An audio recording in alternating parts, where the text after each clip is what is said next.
오늘 말씀은 로마서 10장 9절부터 10절 말씀 함께 보겠습니다. 내가 만일 내 입으로 예수를 주로 시인하며 또 하나님께서 그를 죽은 자 가운데서 살리신 것을 내 마음에 믿으면 구원을 받으리라.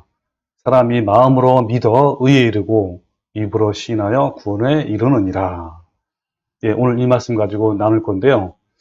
지난 주일에 설교했던 내용이 녹화가 안 돼서 다시 녹화로 지금 이 영상을 찍고 있습니다.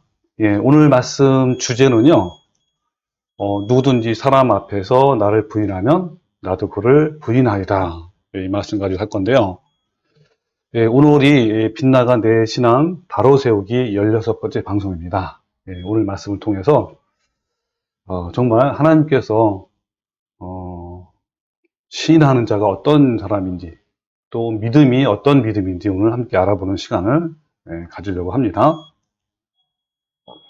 우리는 신앙의 과정을 마라톤 경기에 비유를 하곤 합니다. 마라톤 경주를 할 때 가장 중요하고 기초적인 것은 코스와 방향입니다. 아무리 열심히 달려서 1위로 골인을 할지라도 잘못된 코스와 방향으로 달렸다면 실격이 되고 무효가 되는 거예요.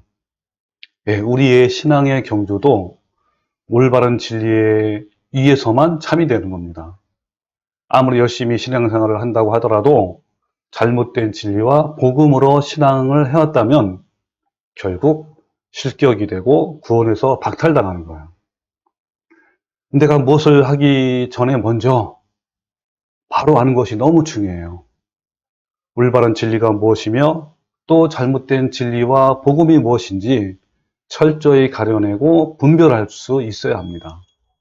그런 의미에서 오늘도 빛나가 내 신앙 바로 세우기라는 큰 제목으로 16번째 메시지가 나가는데 앞으로도 계속 이 주제를 통해서 우리의 칼날을 예리하게 만듭시다. 진리의 칼날이 예리하지 않으면 여기저기 기웃거리다가 결국 멸망의 길로 가게 될 거예요. 진리와 복음에서만큼은 어떤 상황에도 흔들리지 맙시다. 목에 칼이 들어와도 절대 물러서지 마십시오. 자, 오늘 본문 말씀에도 잘못 해석이 되는 구절 중에 하나예요. 그래서 먼저 참 복음이 무엇인지 다시 한번 살펴보고 오늘 본문 말씀이 어떻게 왜곡이 되어 거짓 교리가 되었는지 함께 알아봅시다.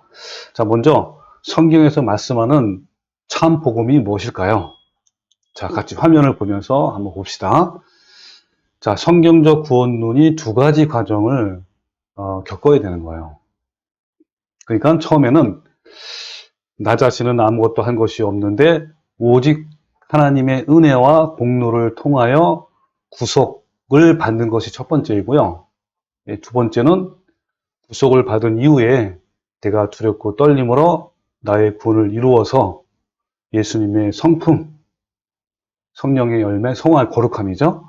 이것을 닮아가는 것이 두 번째 과정입니다. 그래서 첫 번째는 이런 거죠. 예수 그리스도가 나를 위해서 십자가에 달리시고 또 피를 흘리시고 부활하셨는 거. 이것이 나에게는 어떤 관계가 없었지만 어느 날 그것이 내 것이 되는, 그래서 나는 아무것도 한 것이 없는데 예수님이 하나님이 다 해주신 그것을 믿고 또 고백하고 시인하고 이러면 이것이 바로 첫 번째 과정이에요. 이 첫 번째 과정을 뭐라고 그러냐면 구속 또는 속량, 속전이라고 이렇게 말합니다. 그리고 두 번째는 이것이 끝나는 것이 아니고 이 두 번째 너무 중요하죠. 구속을 받은 이후에 내가 두렵고 떨림으로 나의 구원을 이루어가는 과정이 너무 중요한 거예요. 그래서 1번과 2번 과정이 사실은 이것이 하나예요. 뭐 따로 이렇게 떨어져 있는 것이 아니라 물 흐르듯이 굉장히 자연스러운 겁니다. 자, 그래서 여기서 보면 구속 또는 속량, 속전. 자, 이것은 예수님 당시에 그 노예 생활이었던 노예에서 풀려났던 그 사건을 가지고 예수님이 말씀하신 겁니다. 그러니까 예수님 당시에는 그때 노예가 있었어요. 이 노예는 정말 말 그대로 물건처럼 팔리기도 하고 또 모든 주인에 의해서 그의 신분이 결정되고 또 주인이 뭐 언제든지 그 노예를 죽일 수도 있고 살릴 수도 있고 이렇게 돼 있단 말이에요. 근데 어떤 포악한 이 주인 밑에서 노예 생활하는 사람이 그 노예에서 풀려날 수 있는 유일한 길은 다른 사람이 와서 그 노예에 대한 몸값을 지불하고 그리고 사서 자유함을 주는 것이 그것 때만이 이 노예가 이 자유함을 받을 수 있는 겁니다. 자, 그때 바로 다른 사람이 와서 그 노예의 몸값을 지불하고 이렇게 자유를 주는 것을 갖다가 그때 당시에 그것을 속량 또는 속전이라고 부르는 거예요. 또 다른 말로 하면 구속이라고 부르는 겁니다. 자, 그러면 우리는 어떤 노예였습니까, 원래? 예, 우리는 이 죄의 노예였고 그리고 또 사탄의 노예였단 말이에요. 일생 동안 죄를 지으며 살다가 이제 그 죄의 삭은 사망이라고 지옥에 멸망받을 수밖에 없는 그러한 인생이었는데 그것이 바로 우리가 그 죄의 노예되었고 사탄의 노예인 겁니다. 그 노예에서 예수님께서 십자가에 못 박히시고 피를 흘리심으로 말미암아 그 몸값을 이제 지불하신 거예요, 우리한테. 그것을 우리가 알고 이해하고 믿고 신하면 바로 자유함을 얻는 거예요. 그 죄의 사망에서 그리고 죄의 노예에서 사탄의 노예에서 우리가 노임을 받는 거란 말이에요. 그것을 속량속전이라고 하는 거예요. 근데 우리는 한 것이 아무것도 없잖아요. 오직 하나님이 다 하신 거예요. 그 하신 일을 우리가 그것을 알고 믿고 이해하고 시인하면 된단 말이에요. 이것이 첫 번째예요. 이것이 온전한 구원이 아니라 첫 번째라는 거예요.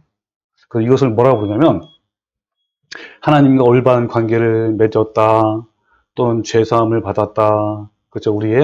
우리가 이 사실을 알 때 우리의 과거에 있는 모든 죄를 하나님께 용서함을 받는다. 그래서 죄사함이라고 부르고 또는 예수님을 영접했다. 또는 회심했다. 또 하나님과의 첫 만남이다. 첫사랑이다. 이렇게 표현하게 됩니다. 자, 이것을 또한 값없는 은혜라고 불러요. 우리가 한 것이 아무것도 없기 때문에 우리는 그냥 그것을 받아들이기만 하면 되니까 값없는 은혜고 또 하나님의 선물입니다. 이것은요, 일생에 한 번이고 순간적인 거예요.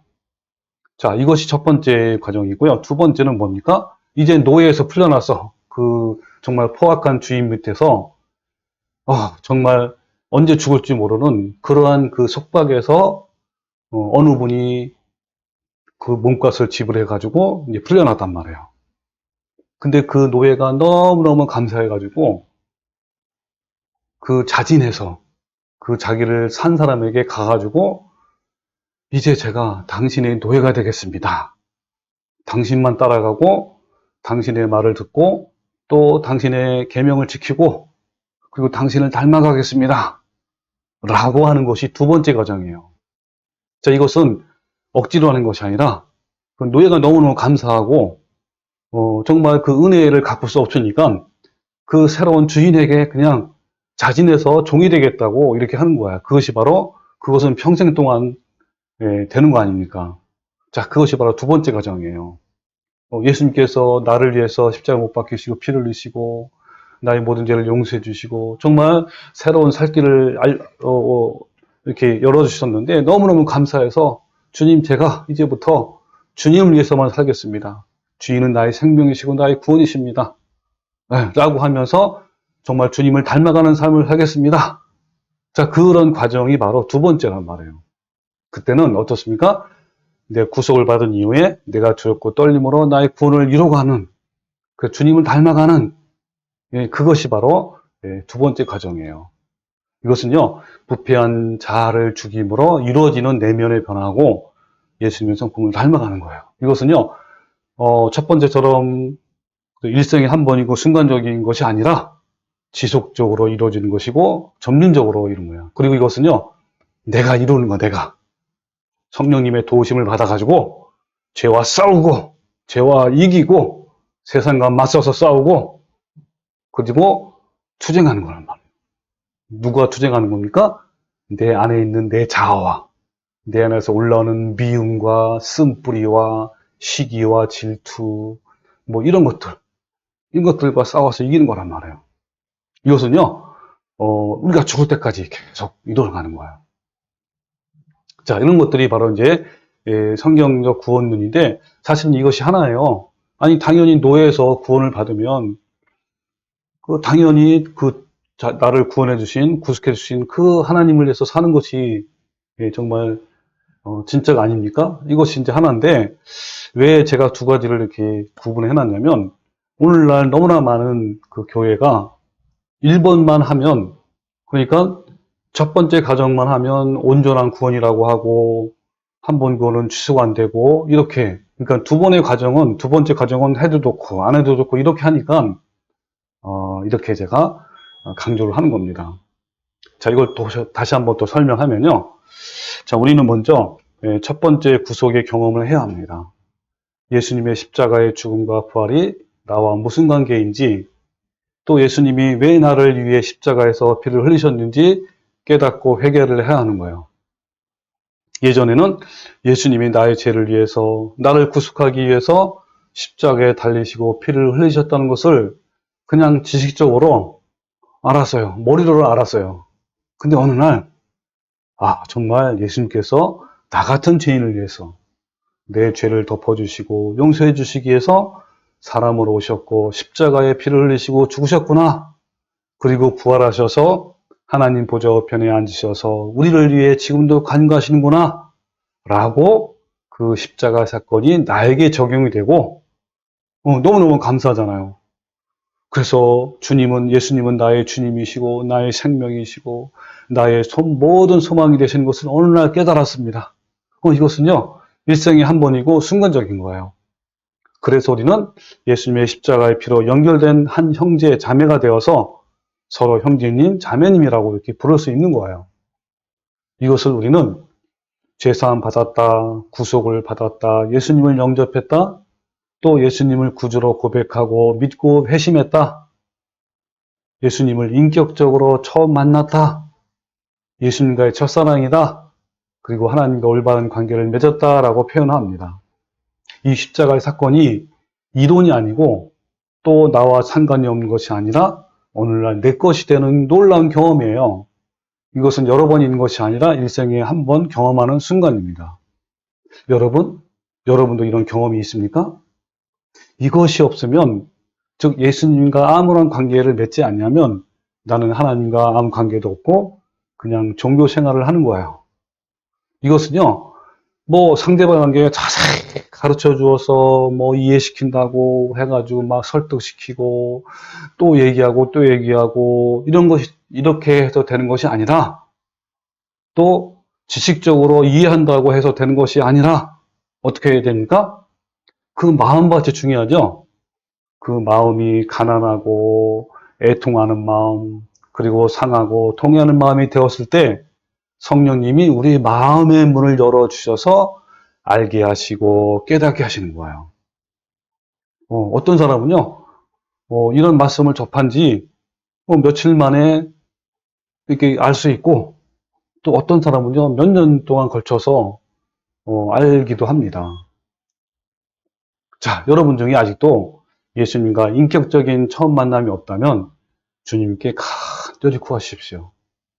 예수님을 어떤 훌륭한 성인으로 받아들이는 것이 아니라 내 생명의 구주로 받아들이십시오. 우리가 마음의 문을 열면 주님은 언제든지 들어오십니다. 지금도 예수님은 우리의 마음의 문을 열도록 두드리고 계시는 거예요.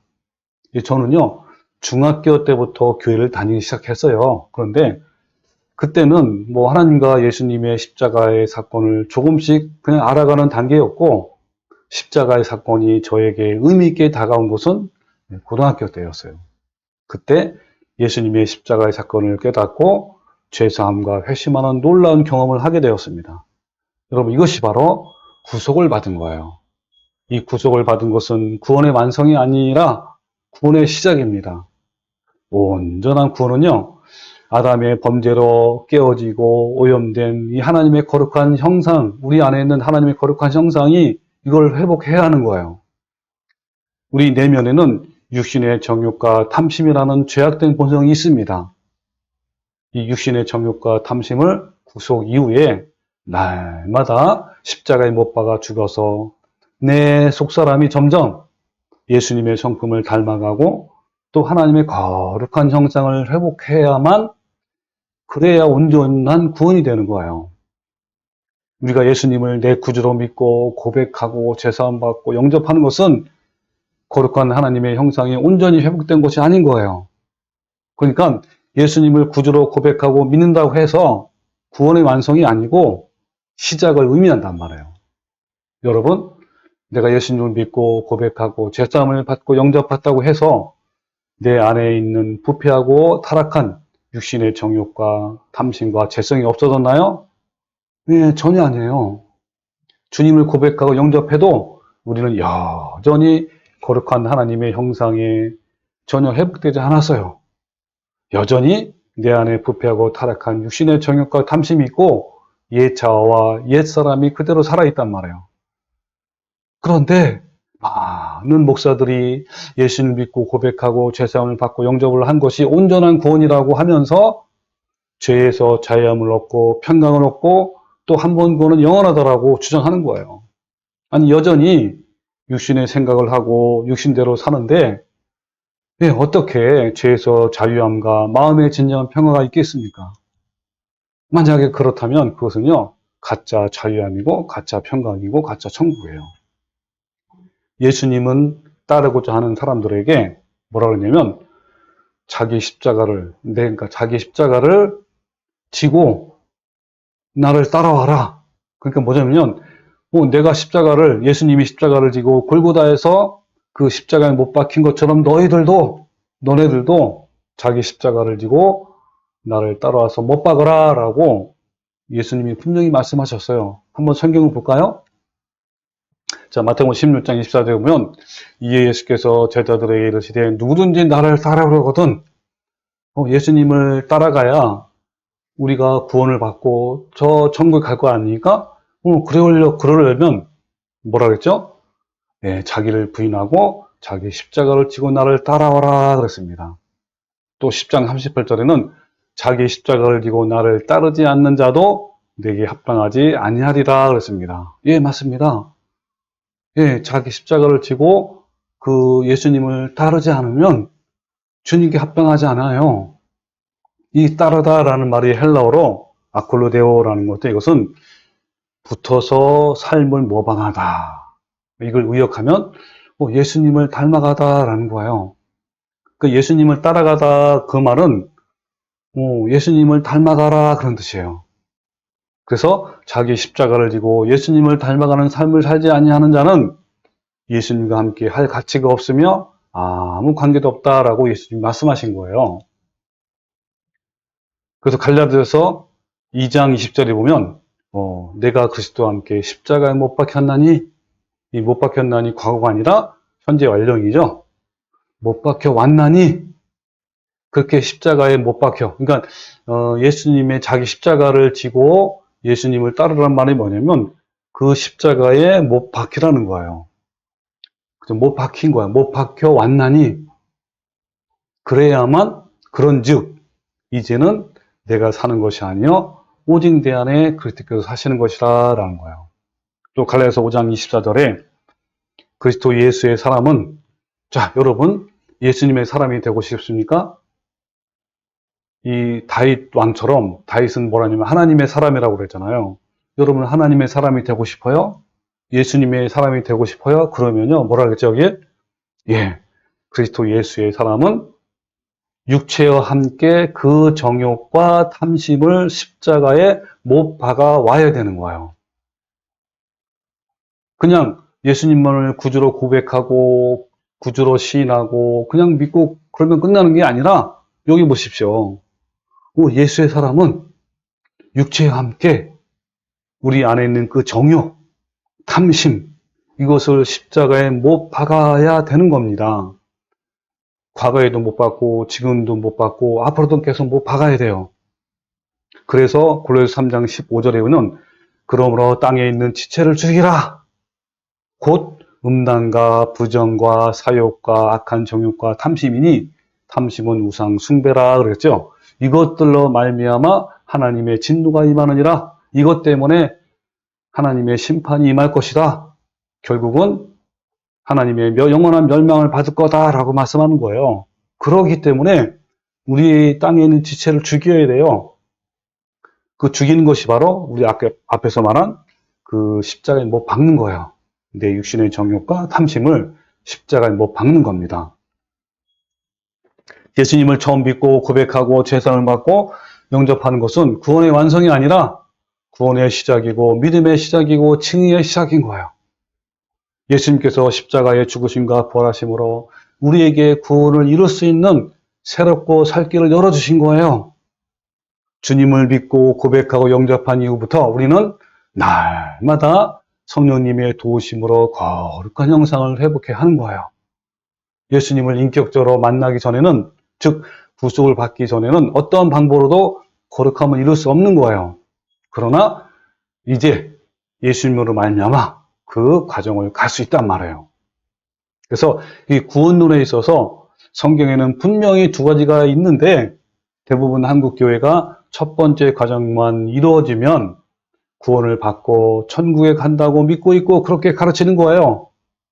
그리고 두렵고 떨림으로 이루어가는 두 번째 구원의 과정은 뭐 있으면 좋고 없어도 별 관심이 없어요. 근데 대신에 그러니까 구원을 이루어가는, 거룩함을 이뤄가는 것을 중요시하는 것이 아니라 뭐를 더 강조하냐면 열심히 교회 나가고 헌금하고 봉사와 전도를 열심히 하면 천국에서 큰 상을 받을 것이고 그렇지 못하면 개털모자 같은 상을 받거나 부끄러운 구원을 받는다라고 가르치는 거예요. 예, 구원론에서 이것을 강력하게 근거로 삼는 구절이 바로 오늘 본문 말씀이에요. 자, 우리 본문 말씀을 한번 같이 봅시다. 자, 여기 로마서 10장 9절에 보면 내가 만일 내 입으로 예수를 주로 시인하고 또 하나님께서 그를 죽은 자 가운데서 살린 것을 내 마음에 믿으면 구원을 받으리라. 또 사람이 마음으로 믿어 의에 이르고 입으로 신하여 구원에 이른다 그랬죠. 여기 뭐냐면 구원을 받는 조건이 두 가지가 있어요. 하나는 예수님이 나의 구주이심을 신뢰하는 거예요. 그리고 또 마음으로 믿는 거예요. 이 두 가지를 하면 구원을 받고 또 구원을 이룬다라는 것이 오늘 본문 말씀이에요. 그래서 이 본문 말씀을 가지고 생겨난 복음이 바로 사형리입니다. 이 사형리라는 교리를 고백을 하고 믿으면, 즉 시인하고 믿으면 구원을 받는다라고 주장하는 거예요. 그래서 많은 목사들이 사형리 교리를 고백하게 하면서 뭐라 그러냐면 예수 그리스도를 나의 구주로 시인하고 그대로 믿기만 하면 당신은 오늘 죽어도 천국 갑니다 라고 선포하고 하나님의 자녀가 되었다고 환영해 주는 거예요. 자, 여러분의 이해를 돕기 위해서 이 순복음교회 조영기 목사님의 사례를 한번 제가 들어볼게요. 이 조영기 목사님은요, 주일 설교를 마친 후에 새로 오신 분들을 이렇게 일어나게 합니다. 그 일어나게 해서 영접 기도를 따라하게 해요. 그 영접 기도 내용이 바로 사형리 내용이에요. 자, 우리 같이 한번 화면을 봅시다.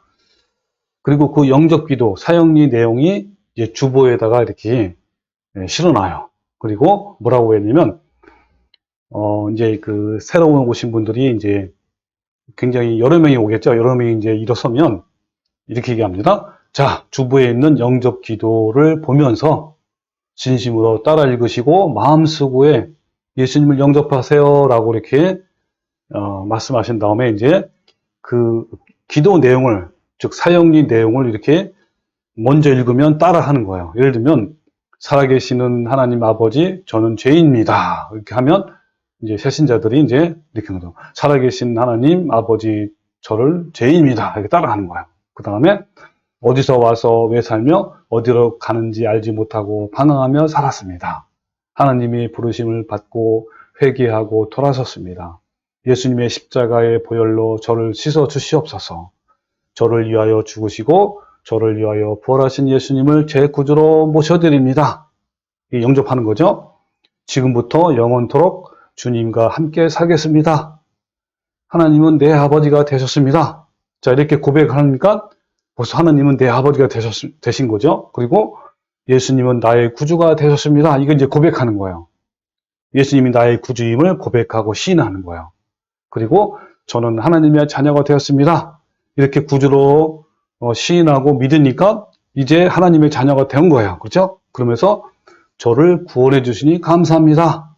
예수님의 이름으로 기도드립니다. 아멘. 여기까지 이렇게 먼저 이제 정희 목사님이 이제 이렇게 읽고 그 다음에 새신자들이 이제 따라하는 거예요. 이렇게 하면 어떻게 되는 거죠? 이제 구원을 받은 거죠.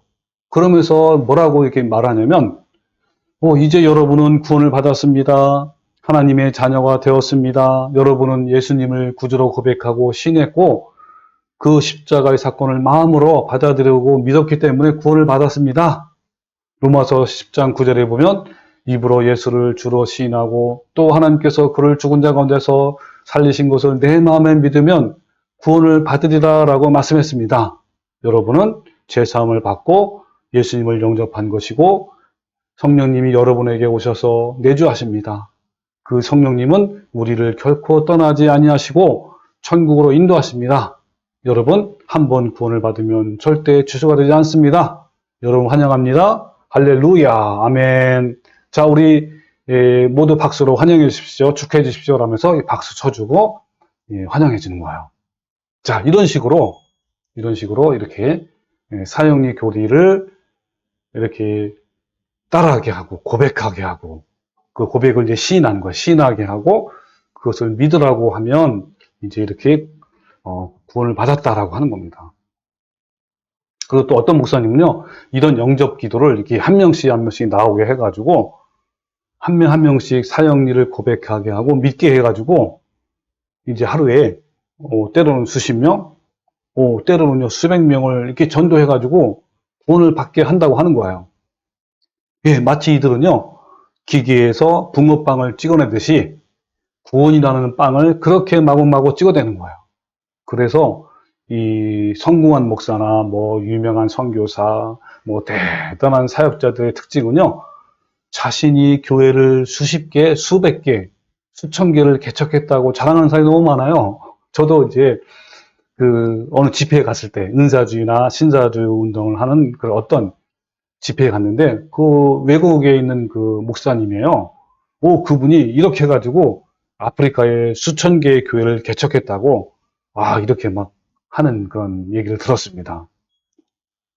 자, 이렇게 사형리를 통해서 주님을 구주로 시인하고 믿는 교인들에게 매주마다 교회 강단에서 나가는 그 메시지가 있어요. 자, 어떤 메시지를 계속 강단에서 목사들이 설교를 하냐면 이런 얘기를 하는 거예요. 여러분, 교회 생활을 열심히 해야 합니다. 교회에 열심히 나오고 성경 열심히 읽고 기도하고 봉사하고 헌금을 열심히 하면 됩니다. 그리고 세상에 나가서 술과 담배를 끊고 제사를 지내는 우상을 숭배하지 마십시오. 그러면 여러분 천국에서 큰 상을 받을 것이고 그렇지 않으면 부끄러운 구원을 받을 것입니다. 이런 거를 계속 강조하고 또 설교하고 또 설교하니까 어때요? 교인들이 세뇌당해요. 그래가지고 이 주일날 열심히 나오고 주일 성수하고 그리고 헌금도 열심히 내고 봉사하고 전도하고 예를 들면 성경도 많이 읽고 기도하고 이러면 진짜 천국 가는구나, 복을 받는구나 라고 이렇게 믿는 거예요. 그러다 보니까요 그들에게 믿음은 교회 예배에 꼬박꼬박 참석하고 헌금과 봉사와 전도를 잘하면 장땡이에요. 정말 믿음에 대해서, 복음에 대해서 정말 기독한 오해를 하는 거예요. 여러분 정말 그럴까요? 여러분 이 구원의 문제는요, 영원한 생명이냐 영원한 멸망이냐의 문제이기 때문에 그냥 대충 넘어가면 안 되는 거예요. 이 문제만큼은 정말 그러한가 안 그런가 성경을 보고 또 보아서 확증을 얻어야 하는 거예요. 자, 오늘 보는 말씀에서 바울은 구원을 이룰 수 있는 방법으로 두 가지를 제시하는 거예요. 첫 번째는 시인하라. 두 번째는 믿어라. 이 두 가지를 충족시키면 구원을 받을 것이라고 말씀한 거예요. 자, 오늘 본문 말씀처럼 잘 이해가 안 되는 성경 구절이 나오면요, 그냥 넘어가지 말고 문맥의 흐름을 따라 묵상하고 또 헬라 원문을 비교 분석을 해보면 알 수가 있어요. 특히 본문 말씀에서 시인하는 것, 그리고 믿는 것이 무엇인지 여러분 성경을 잘 찾아봐야 됩니다. 그래서 일단 헬라 원문으로 한번 제가 찾아봤죠. 같이 한번 화면을 봅시다. 자, 약속하다, 동의하다, 고백하다. 이게 이제 시인하다라는 건데요. 헬라어 발음어는 호르모게오예요. 이 호르모게오를 보면 그 밑에 또 자세히 나왔는데 구절도 나와 있고 그걸 크게 한번 제가 비춰줄게요. 자, 이겁니다. 제가 빨간 줄 친 거와 파란 줄 친 거 있는데요. 이 빨간 줄 친 거는 말하다, 시인하다, 고백하다, 그런 것이고요.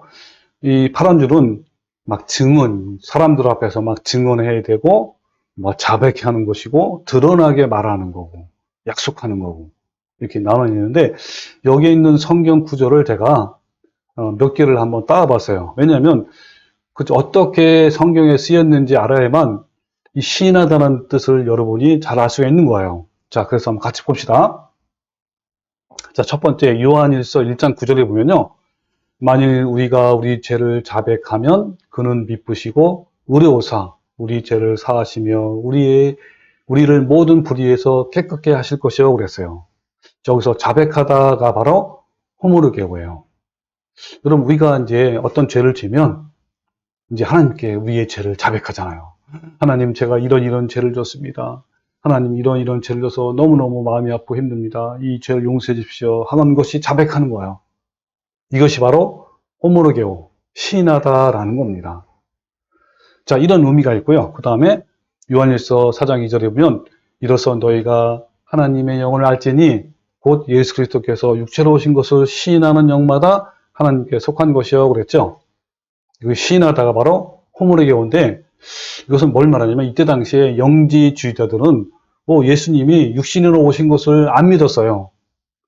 어떻게 신인 그 신이 인간으로 육신의 몸을 입고 하겠냐 하면서 안 믿고 예수님은 육신으로 오시지 않았다. 근데 여러분, 예수님이 육신으로 오신 것을 믿지 못하면요, 그렇죠? 예수님으로 말미암아 십자가에 예수님이 피를 흘리셨고 그러면 우리 구주가 되신 것이 아니잖아요. 그러니까 쉽게 말하면 구원을 받지 못한단 말이에요. 그러니까 시인해야 되는 거예요. 그래서 그거를 시인하는 자마다 예수님께 속한 것이다. 네, 맞죠? 그럼 이것은 어때요? 입으로 시인하고 마음으로 믿어야 되잖아요, 이 사실을. 예, 이것이 바로 호모로게오라는 거예요. 그 다음에 요한복음 1장 20절에 보면 요한이 드러내어 말하고 숨기지 아니하니 드러내어 하는 말이 나는 그리스도가 아니라 그랬어요. 요 드러내어 말하다가 바로 호모로게오예요. 그러니까 이 세례 요한이 그때 당시에 많은 유대인들이 다 세례 요한을 따랐어요.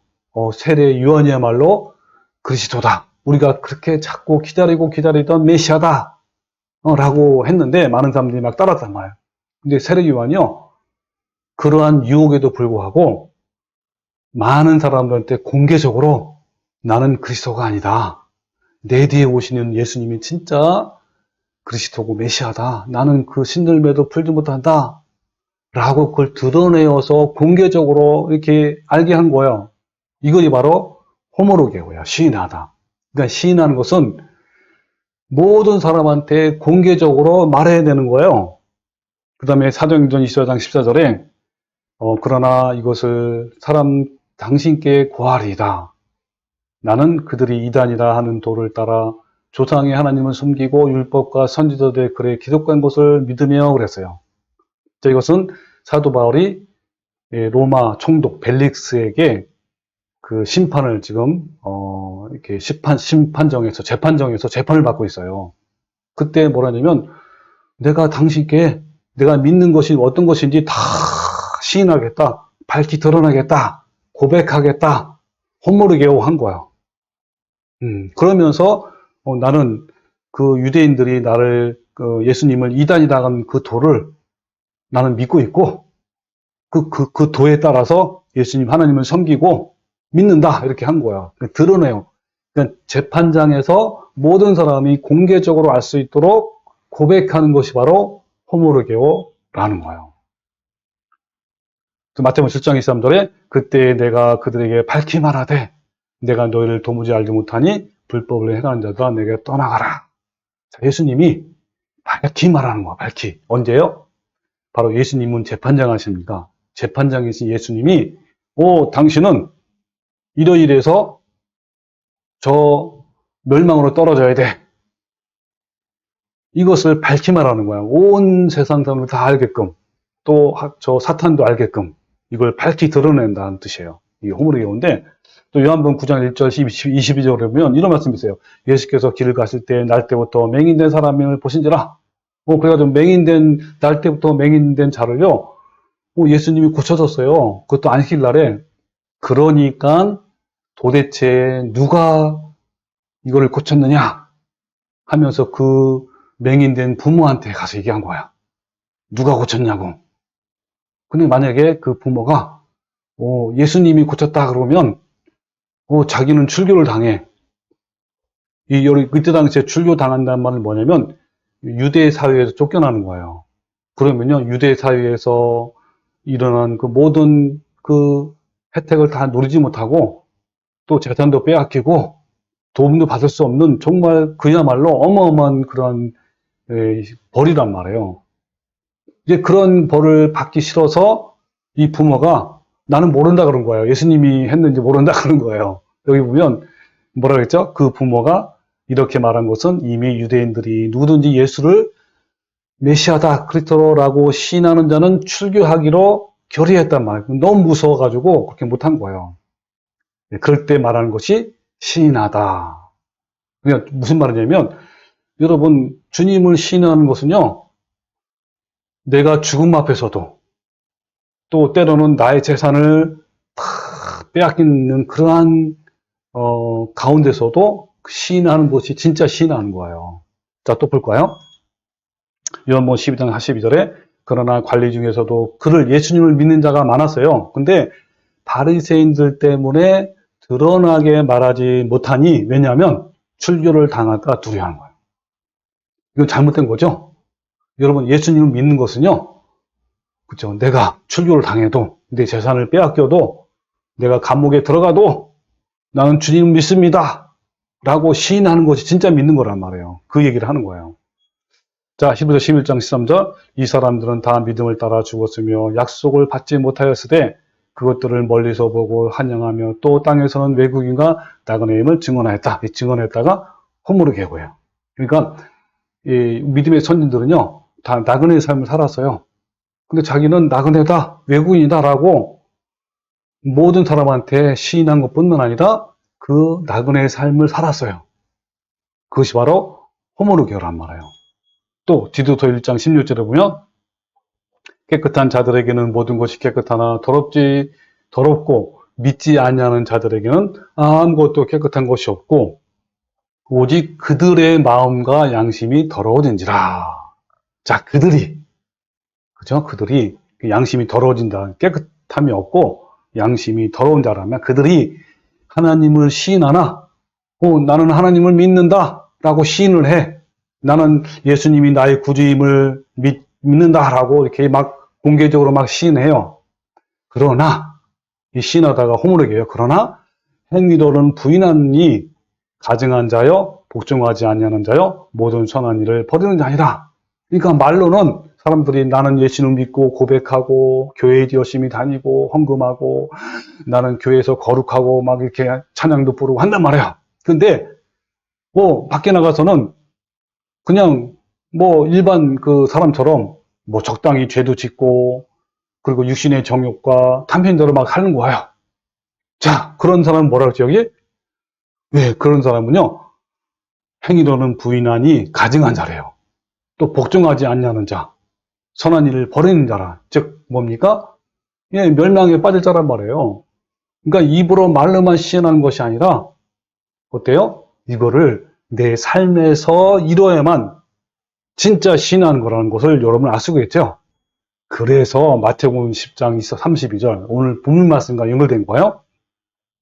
뭐냐면요, 누구든지 사람 앞에서 나를 시인하면, 여러분 나가 누구냐면 예수님이에요. 예수님을 구주로, 나의 구주로 시인하면, 이게 이제 호모로기란 말이에요. 시인하면 나도, 예수님이죠, 나도 하늘에 계신 내 아버지 앞에서 그를 시인할 것이요, 누구든지 사람 앞에서 나를 부인하면, 그렇죠? 그러니까 어떤 사람이 자기는 하나님을 믿는데 이제 아까 말한 것처럼 출교를 당하는 그런 위험에 빠졌단 말이에요. 이제 자기 재산이 빼앗기고, 그리고 때로는 감옥에 갇히고 고문당하고 죽을 수도 있어. 내 목에 칼이 들어왔단 말이에요. 너 예수님을 시인할래? 아니면 부인할래? 했단 말이에요. 근데 마음으로는 믿는데 입으로는 예수님을 부인한다 그런 거야. 왜냐하면 그 죽기 싫으니까. 그리고 나중에 이 고비를 넘기면 그때 예수님을 잘 믿을게요 라고 이제 하면서, 그때 당시에 이제 목에 칼이 들어왔을 때 나는 예수님을 부인합니다 한 거예요. 그러면 어떻다는 거죠? 네, 누구든지 사람 앞에서 나를 부인하면 나도 하늘에 계신 내 아버지 앞에서 그를 부인하기라 하는 거예요.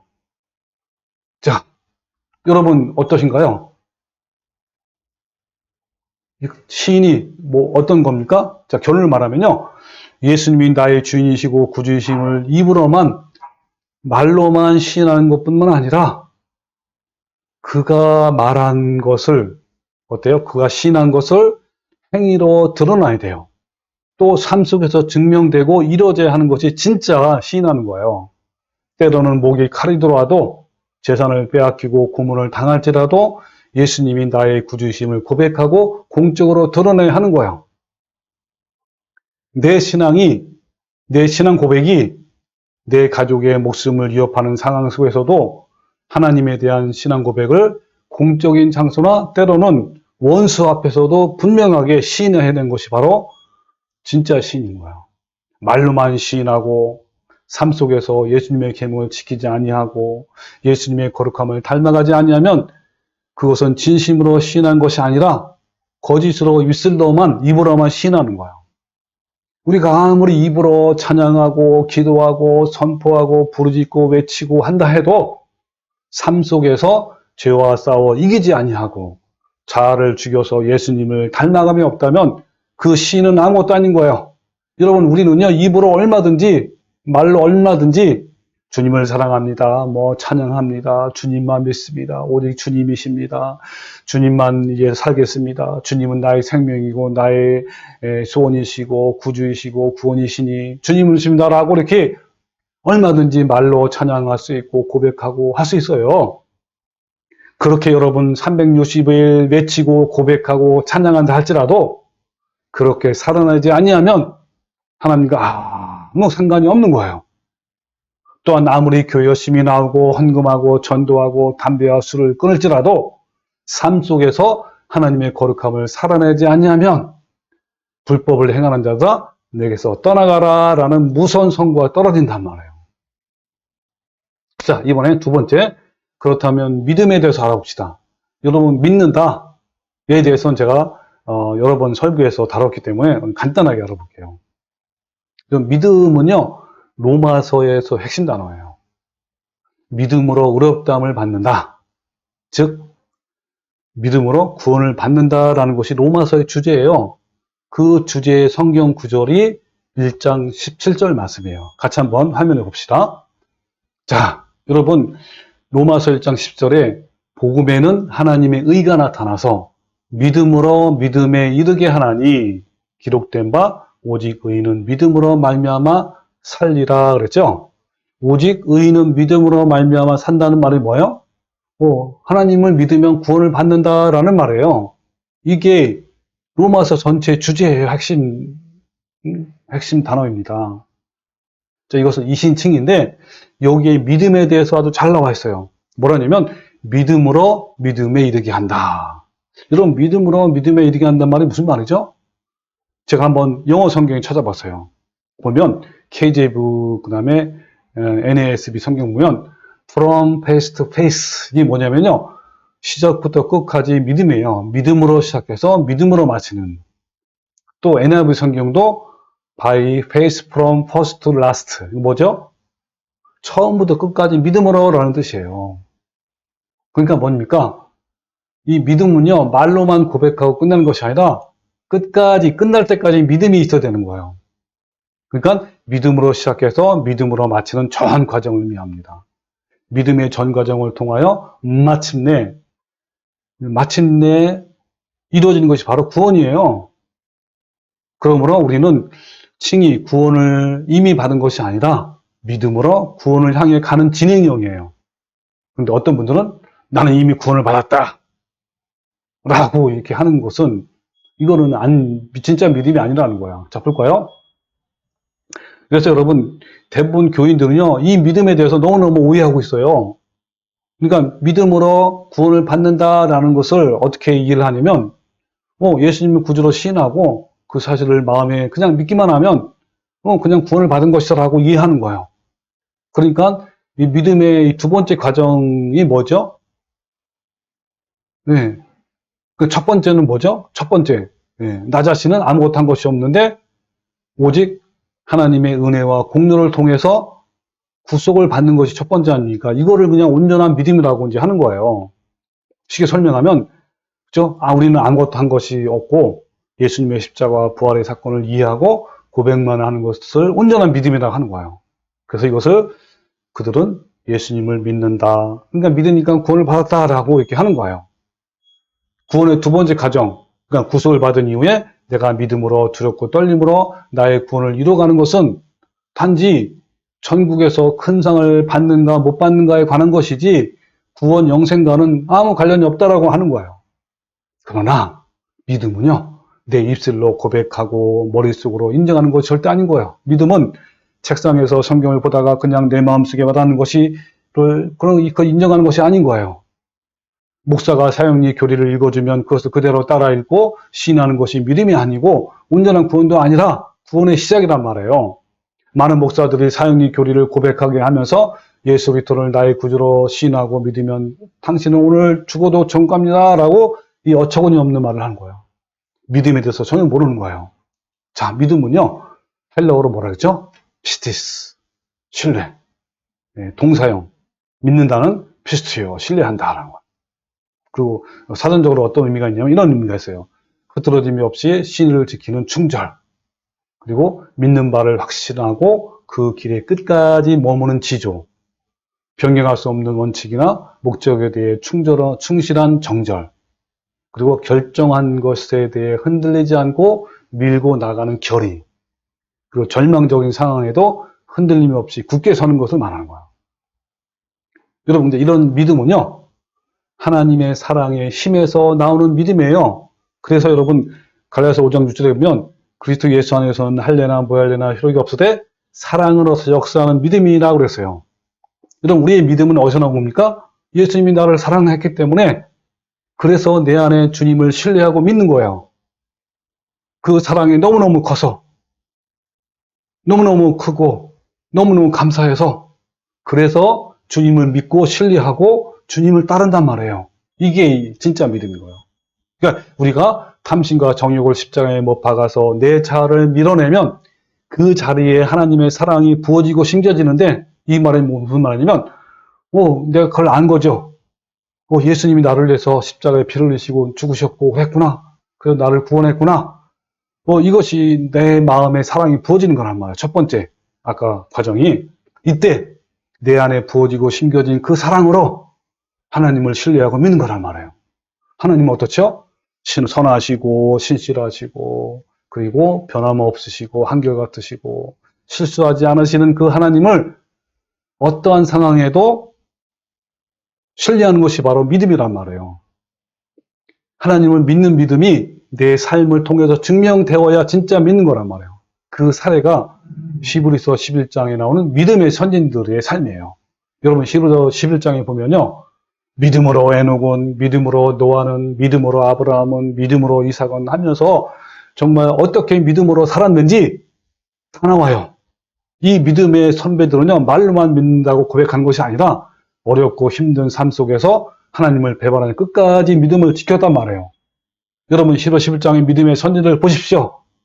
아브라함이 어떻게 자신의 믿음을 증명했는지, 에녹이 어떻게 300년간 하나님과 동행하는 삶을 살아냈는지, 그 노아는 120년 동안 어떤 믿음으로, 어떤 순종함으로, 또 어떤 삶으로 그 배를, 방주를 만들었는지, 또 이삭은, 야곱은, 여러분 끝이 없어요. 이것이 믿음의 진수예요. 믿음은 머리로 알고 고백만 하는 것이 아니라 전 삶을 통해서 치열하게 내가 성령님의 도우심으로 이루어가는 거예요. 이들처럼 삶 속에서 증명된 믿음이 진짜 믿음인 거예요. 이러한 믿음으로 의롭다움을 받는, 즉 이러한 믿음으로 구원을 받는 거란 말이에요. 마침내 우리도 믿음의 선지자처럼 믿음으로 내 삶에서 증명되어야 하는 거예요. 또 믿음은 들으면서 난다라는 말이 있습니다. 처음에는 여러분 하나님의 사랑으로 말미암아 그 믿음이 점점 어떻게 더 자라는 거죠? 예, 들으면서 이렇게 점점 시작되고 자라는 거예요. 이게 뭐냐면 하나님에 대해서 이렇게 듣고 또 성경 말씀을 읽고 또 나를 얼마나 사랑하는지 또 체험도 하고 이러면서 점점 좀 알아가잖아요. 하나님이 어떤 분이신지, 그분이 어떤 분이신지. 그러니까 그러면서 하나님의 사랑이 더 깊어지고 신뢰가 생기는 거예요. 그 사랑의 힘으로 어떤 상황에도 하나님을 온전히 신뢰할 수 있는 거예요. 제가 종종 이제 춘향전 이야기를 제가 비유로 설명하는데 너무 비유가 좋아요. 한번 들어보실래요? 여러분 춘향전을 한번 생각해 보십시오. 이 춘향이가 이 변사또의 위협과 죽음 앞에서 이몽룡에 대한 그 정절, 신뢰, 믿음, 사랑이잖아. 이걸 어떻게 지킬 수 있었을까요? 처음부터 이런 신뢰가 쌓인 것은 아니에요. 춘향이는요, 이도령을 계속 만나면서 또 데이트하면서 같이 또 이야기도 나누고 그리고 또 듣고 막 체험도 하고 이렇게 하면서 사랑과 신뢰가 만들어졌어요. 이렇게 서로의 믿음이, 사랑이 성장하면서 춘향이는 이도령에 대한 믿음과 사랑이 어때요? 생겼기 때문에 든든해가지고 어떠한 고난 순간에도 그것을 증명해냈단 말이에요. 그러니까 춘향이는 다시 오마 약속한 이도령의 언약을 신뢰했기 때문에 변사또의 수많은 회유와 협박과 박해에도 굴하지 않고 그 믿음, 사랑, 정절을 지켰단 말이에요. 근데 만약에 춘향이가 이도령을 믿는다, 사랑한다 하면서 말만 하고 정절, 믿음, 이 사랑을 지키지 않고 배반했다면 어떻게 그것이 믿음이라고 할 수 있겠습니까? 어떻게 그것을 사랑이라고 할 수 있겠어요? 그리고 여러분 하다못해 이 조폭들도요. 그들의 믿음, 의리가 있어요. 의리. 그들의 의리라 그래요. 의리. 신뢰인데 이런 것 때문에 배반하지 않는다고 해요. 이 조폭들도요. 그들만의 믿음이 신뢰가 있단 말이에요. 그걸 지키기 위해서 대신 감옥에 가기도 하고 또 죽기도 해요. 대신. 와, 대단하지 않아요? 그런데 하물며 하나님을 믿는다, 하나님을 사랑한다고 고백하면서 하나님께 순종하는 삶을 살지 아니하면 그것이 어떻게 믿음이 되겠습니까?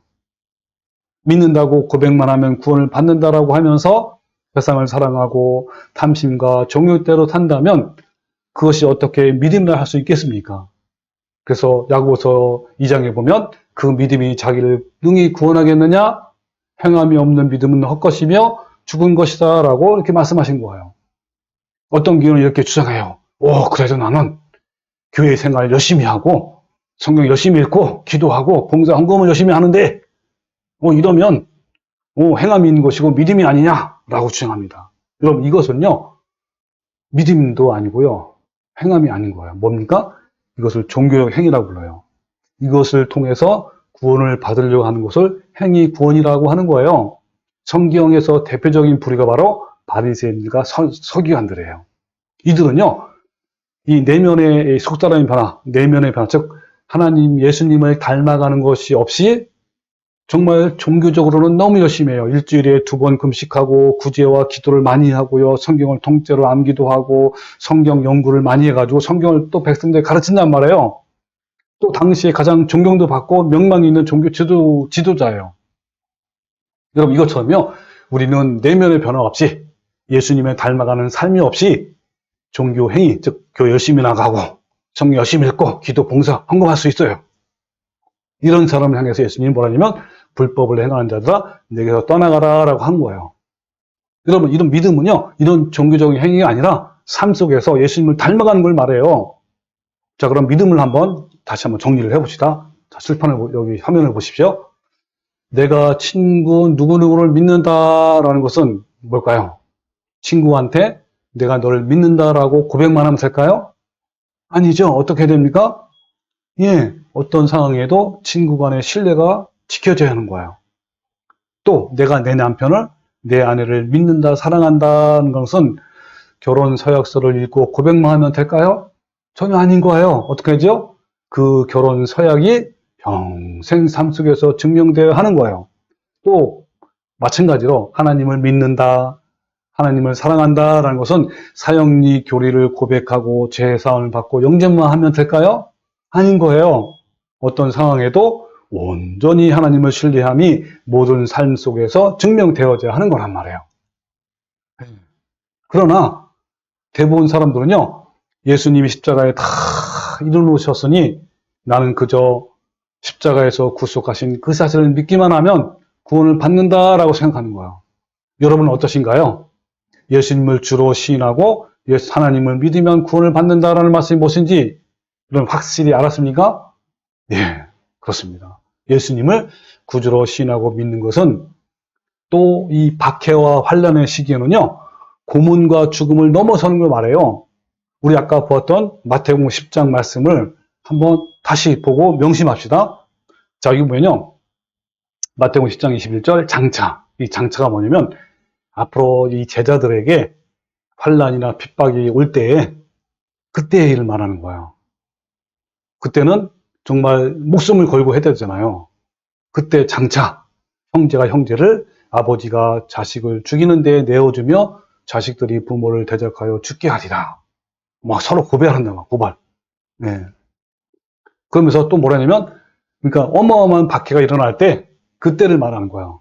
그러면서 또 너희가 내 이름으로 말미암아 모든 사람에게 미움을 받을 것이나 끝까지 견디는 자는 구원을 얻으리라 그랬어요. 여러분, 이렇게 박해와 핍박이 심할 때, 환난이 심할 때 우리는 끝까지 견뎌야 구원을 받는 거예요. 그러면서 하시는 말씀이 뭐냐면 바로 나와요. 누구든지 사람 앞에서 나를 시인하면 나도 하늘에 계신 내 아버지 앞에서 그를 시인할 것이요, 누구든지 사람 앞에서 나를 부인하면 나도 하늘에 계신 내 아버지 앞에서 그를 부인하리라 그랬어요. 그러니까 자기는 하나님 믿고 있어. 근데 목에 칼이 들은 거야. 너 예수님을 부인하면 내가 살려주고 재산도 줄 거야. 그러니까 부인해. 그러니까 얘가 이제 마음으로 믿으니까 되니까 뭐라 했습니까? 나 예수님 부인할게 하고 이제 살았어. 그래가지고 이제 재산도 받고, 그리고 이제 그 후에 예수님을 잘 믿어야지. 이러면 안 된다는 거예요. 어떻게 되는 겁니까? 여기 보세요. 누구든지 사람 앞에서 나를 부인하면 나도 하늘에 계신 내 아버지 앞에 그를 부인한대요. 예, 바로 이것입니다. 여러분, 이 말씀은요, 예, 앞으로 제자들이 큰 박해와 환난 당하실 것을 아시고 예수님이 당부하신 말씀이에요. 이 말씀처럼 역사적으로 믿음의 사람들은 칼과 죽음 앞에서 예수님을 부인하지 않고 끝까지 믿음을 지켰어요. 여러분, 이것을 한번 제가 몇 가지 한번 그 사례를 소개를 할게요. 자, 중세기 때에 웰데스인 성도들이 박해를 받는 사례입니다. 첫 번째는요, 그때 당시에 성도 중에 타라쿠스라는 성도가 있어요. 이 성도는요, 그때 당시에 종교 재판에 회부되어 가지고 이 카톨릭 사제들의 그에게 신분이 뭐냐고 물어봤어요. 너는 누구를 믿느냐? 물어보니까 나는 그리스도인입니다. 나는 예수님을 오직 나의 구주로만 믿는 그러한 그리스도인입니다. 라고 한 거예요. 그러니까 재판관이 화가 나가지고 다시 물어봤어요. 똑같은 대답 하는 거예요. 그때 가톨릭 사제는 뭐라냐면, 너가 예수님을 부인하고 우리가 따르는 가톨릭에서 말하는 이 미사를 드리면 생명뿐만 아니라 황금도 주고 직업도 주겠다라고 회유를 한 거야. 그러니까 그 성도는, 저는 그리스도인이라는 이 명예로운 명칭보다 더 큰 것을 바라지 않습니다. 나는 예수님만 나의 구주십니다. 라고 당당히 말한 거야. 이런 말을 하자 거꾸로 매달아서 소금과 식초를 섞은 것을 코에 쏟아붓고 막 구문을 했어요. 또 계속 이렇게 하면서 혹독한 고문을 하고 또 회유를 했는데, 결국 계속 이제 자기 말을 안 듣자 이 투옥된 성도들과 함께 원형극장에 끌려가서 맹수를 풀어나갔어요. 이 굶주렸던 동물들 중에 한 마리도 그들을 해치지 않았어요. 그러자 그 성도들을 이 대적자들이, 박해자들이 칼로 찔러서 죽였단 말이에요. 두 번째는요, 이 지오바니 펠란치온이라는 성도는요, 뭐냐면 예수를 부인하지 않으면 죽이겠다 라고 협박한 거예요. 그러니까 이 박해자들에게 뭐냐면, 나는 당당히 하나님만 섬기겠다 라고 그의 맹세를 취소하지 않았어요. 끝까지 배반하지 않았어요. 그러자 그의 한쪽 다리를 말꼬리에 메어 거리를 끌고 다녔고, 또 가톨릭 교도들이 아우성을 치면서 막 그에게 막 돌을 던지면서 그는 귀신 들렸다라고 소리치면서, 그러자 결국 돌에 맞아 순교를 당했어요. 그다음 세 번째는요, 로라타 학교의 교장 자콥 비노르라는 성도인데, 똑같아요. 이 성도들도요, 가톨릭 교리를 따르지 않는다는 이유로 발가벗긴 채 채찍에 맞는 다음 빨갛게 이 달군 쇠 집게로 손톱과 발톱을 뽑고 단검으로 손에 구멍을 내고 이렇게 순교를 당했어요. 또 네 번째는요, 폴 가니에르라는 성도는요, 정말 경건하고 신실하고 주위에 있는 사람들로부터 사랑을 받아온 신실한 성도였는데, 또 마찬가지예요. 로마 교황권의 교리를 따르지 않는다는 이유만으로 어때요? 박해자들에 의해서 그 성도의 두 눈이 뽑히고 산채로 허물을 벗기고 몸이 대부분으로 잘려나갔어요. 그는요, 그 모든 고난을 입으로 말할 수 있을 때까지 하나님을 찬양하며 죽었어요. 근데 여러분, 이런 것은요, 역사적으로 이런 믿음의 선배들이 너무너무 많아요. 제가 다 소개하기는 너무너무 시간이 부족합니다. 그런데 이런 것만 있는 것이 아니라요, 이렇게 끝까지 믿음으로 승리하는 성도만 있는 것이 아니라 예수님을 부인하는 행위를 하는 교인들이 더 많았어요. 왜? 그 대표적인 것이 바로 한국에 여러분 있었어요. 바로 한국 교회가요, 신사참배로 믿음을 저버리고 우상 숭배를 한 사건이 있었어요. 신사참배는 뭐냐면, 일제강점기에 일본의 민간 종교인 신도사원이라는 게, 신도사원이 바로 신사야, 신사. 이런 신사를 곳곳에 세우고 이 한국인들로 말미암아 강제로 참배하게 한 거예요. 그리고요, 이 일본 제국은 한국 교회를 향해서 예배를 드리기 전에 신사 참배를 먼저 하라라는 명령을 내렸어요. 그러지 않으면 다 감옥에 갇히고 총칼로 죽이겠다라고 협박한 거예요. 뭐냐면, 예배 시작 전에 일본 신에게 먼저 참배하고 그 다음에 하나님께 예배를 드리라는 거예요. 이건 정말 끔찍한 우상 숭배 아닙니까? 그때 당시에 주기철 목사와 같은 신사 참배를 적극적으로 반대하다가 투옥되고 고문당하고 순교한 목사들도 없진 않지만 굉장히 소수예요. 근데 대부분 한국 기독교 지도자들이 하나님 대신에 일본의 신사에 참배하고 이를 적극 권유하고 또 찬양하고 앞장서서요. 그 당시에요, 이 신사 참배에 참여하는 교회가요, 한국의 8, 90%나 돼요. 일제의 총칼 앞에서 그렇게 무참하게 하나님의 은혜와 사랑과 믿음을 배반하고 우상 숭배한 거예요. 이것이 박해와 환난의 때에 하나님을 부인하는 자들인 거예요. 이 얼마나 통탄한 일이 아닙니까? 초대교회 중세기 성도들은요, 어때요? 로마 교황권에 절대 굴복하지 아니하고 하나님께만 경배했는데 한국의 목사들 대부분이 이 우상 숭배의 죄에 참여한 거예요. 또 중세기 믿음의 선진들이 목숨을 내놓고 지킨 신앙과 믿음을 자신들의 영광과 안위를 위해서 기꺼이 포기하고 배신한 거예요. 이들의 결말은 뭐죠? 누구든지 사람 앞에서 나를 부인하면 나도 하늘에 계신 내 아버지 앞에서 그를 부인한다라고 한 거예요. 여러분은 어떠신가요? 이 마지막 환난 때도요, 우리들도 예수님을 믿고 저 그리스도의 교리를 따르지 않는다는 이유로 무참하게 고문당하고 재산 빼앗기고 죽임을 당할 거예요. 그때 하나님을 배반하지 않기 위해서는요, 현재의 삶 속에서 입으로 시인하고 믿는 것뿐만 아니라 이기는 삶을 살아야 돼요. 지금 현재 죄와 시험과 어려운 환경을 이기지 못한다면 앞으로 닥쳐올 환난을 절대로 이기지 못하고 하나님을 배신하게 될 것은 명백해요. 이때 우리는 믿음의 선인들처럼 믿음이 삶 속에서 증명되어져야 천국에 합당한 자가 되는 거예요. 여러분, 우리 모두 입으로만 예수님을 구주로 시인하고 믿는 것이 아니라 삶 속에서 날마다 예수님을 시인하고 믿음으로 사는 성도가 되시기를 주님의 이름으로 축원합니다. 아멘.